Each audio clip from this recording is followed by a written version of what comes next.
Good afternoon, YouTubers, clients, golfers wanting to get better. Thank you for joining me for part 2 of this little journey onto the golf swing, how to use an orange whip. I'm going to throw in a couple of the other training aids today too, show you how some of them can sort of combo up to work together. But today we're going to go to step 2, and instead of dwelling off further into the backswing, where you can have a wonderful looking backswing and still hit horrendous shots, we're going to go into impact. Because once you've got a great takeaway, then we can have a great impact.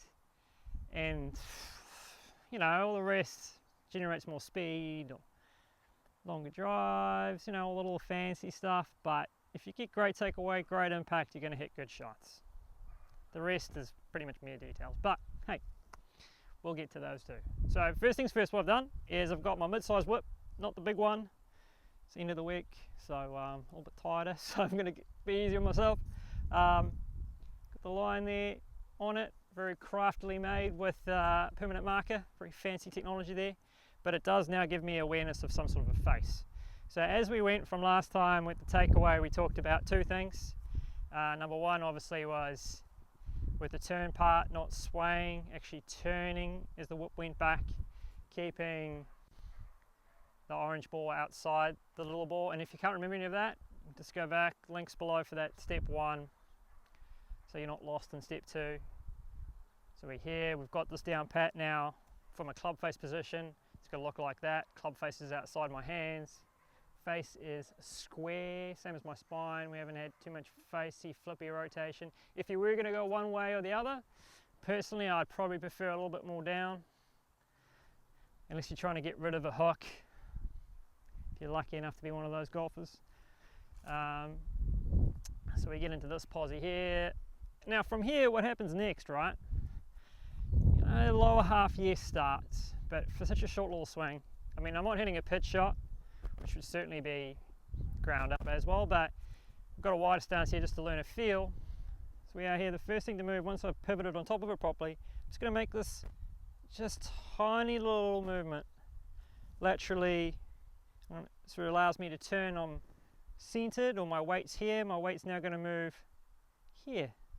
So there is a tiny little move. I don't want it, doesn't need to be a huge lateral slide to it. All right, it's just a little wee move, and then we pivot through again. And then we're pretty much going to marry this position here of the little ball in, orange ball out on the other side. Little ball in, orange ball out. Good there. Little move, turn on through. Boom, boom. It's perfect. Face is square, balls in here. We don't need any flipping or opening or closing, it's just square. That's mean square on plane, square. It's pretty much going to be a relatively straight shot. With that sort of face and sort of path, it's probably going to have a little draw in it, which is fine. It's fine. If you wanted to hit a little fade, you'd be here and you'd actually just pivot quicker that way. So the ball would still be outside. This golden ball's just worked more left. But worry more about ball flight control soon enough.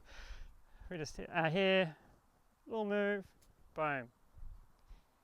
Out in front, just this little move. It's almost a little squat, you know, just back there, just back to normal. Because I'm starting here, I'm doing there, I'm going pretty much not back to completely normal, just to there. So if that's set up, that's pretty much where my weight's going to be at impact.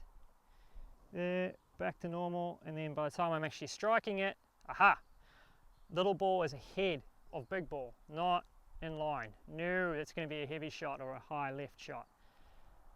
Gold ball leads the big ball as we pivot through. Oh, just got to keep it simple. Let's not get more complicated than that, right? Takeaway, body, where am I at impact? Little ball leads, pivot. Great takeaway, which we've already got. Body, little ball leads, big ball to there. One last time this way. Great takeaway, little ball leads, the big ball, boom. If that line looks a little open at impact, choice, it's a good thing. And then we pivot through. All right. If you wanted to combo that up, so in other words, if you were struggling with, which a lot of golfers do unfortunately, struggle a little bit with, they get this going just fine, but then they find that their bodies are just way of sleep. You can toss like a smart ball on like this one. Could be a beach ball as well, to be honest. A towel will work, anything will work, but pretty much more for short swings. I wouldn't want to use, this product you can use for a little bit longer swings obviously, but if you have a towel in there, you don't want to do bigger swings with the towel because then you end up being stuck in a straitjacket and you start losing speed or potential thereof quite quickly. So we have a smart ball in there between the forearms as always, and now I can try and feel like I'm going to keep this ball in front of my belly button the whole time, which will really encourage me to pivot a bit better.